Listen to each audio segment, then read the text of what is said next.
Language is the thread that weaves humanity together. From the moment we take our first steps, we begin learning how to communicate. English, Spanish, and Russian are just a few of the many languages that strengthen how we feel, connect, and express our unique identities.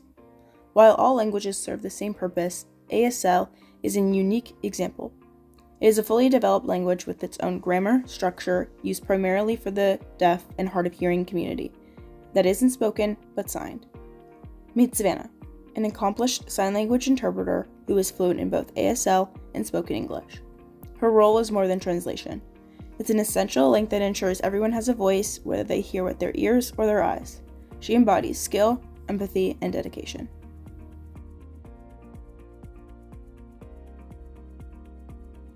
I was consistently exposed to sign language growing up in really micro ways. For example, I started learning the ABCs when I was in Girl Scouts.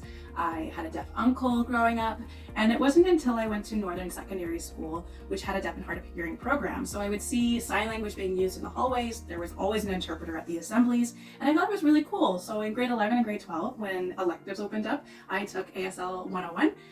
Fell in love and continued with it until I went to George Brown College and took the ASL and Deaf Studies program, which led me to interpreting. I really didn't gravitate towards an office job or a typical 9 to 5.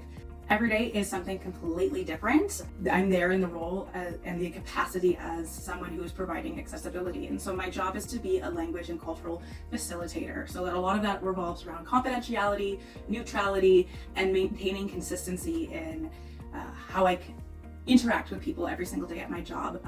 I also really do enjoy being my own boss, which is what I am. So I am self-employed, and that means I have total control over my schedule, and I just love the flexibility that that comes to offer.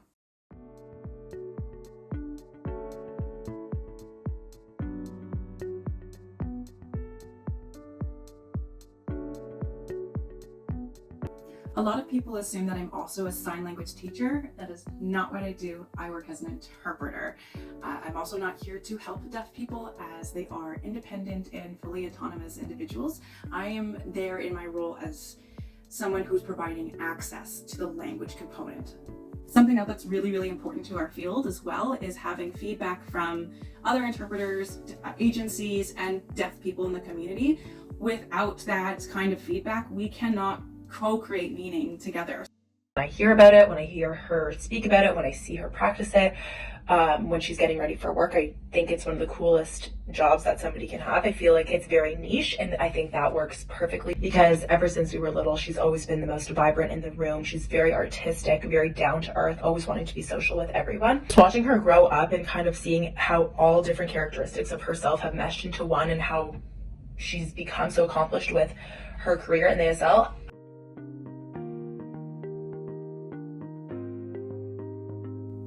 I love music interpreting so much because it's really when language and art mixes together, and I can mold the lyrics and the signs to match the tone and the beat and the rhythm of the music to create something really beautiful.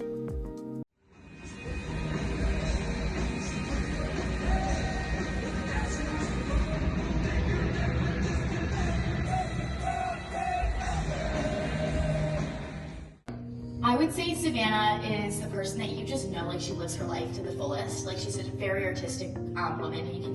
She can see the art in little things in life, which I really admire and I really appreciate, and hopefully I can feel like that one day. When I think of Savannah, creativity and optimism are the first things that pop in my head.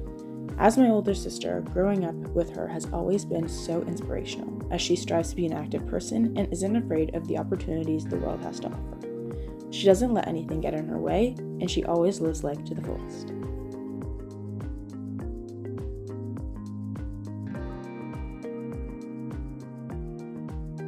In terms of failures or setbacks, it's really important for everyone to understand that it's not if you make a mistake, but when you make a mistake.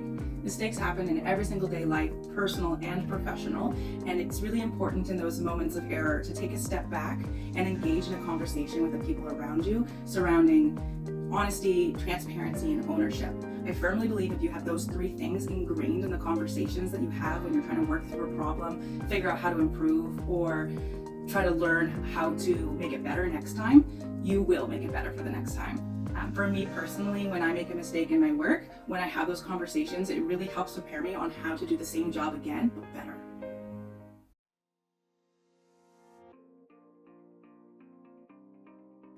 Honestly, I can't say that one single person or one single thing has had such a profound impression on me. I would say that it's a combination of every single person that I've ever met and every book I've ever read, every activity I've ever done that has shaped and molded me into the person that I am today. I definitely have to say my mom has been really influential in my life. She has taught me a lot about what my values are and where my ethics lie.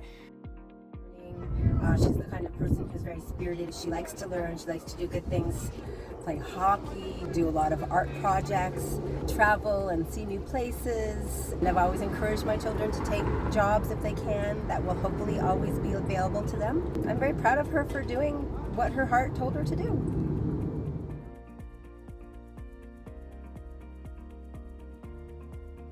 I'm currently working on my second degree at OCAD University. Anticipate that it's going to take another 5 to 7 years, which is totally okay. I'm not in any kind of rush. This is something that I'm doing for my pure enjoyment, but I firmly believe that knowledge is power, and the more you go out there and you learn, the more that you're consistent with surrounding yourself with different contexts and people and environments, you're going to become a better person for it. So even when I'm done at OCAD, I know I'm not going to stop learning, and I'll probably be working toward my third degree.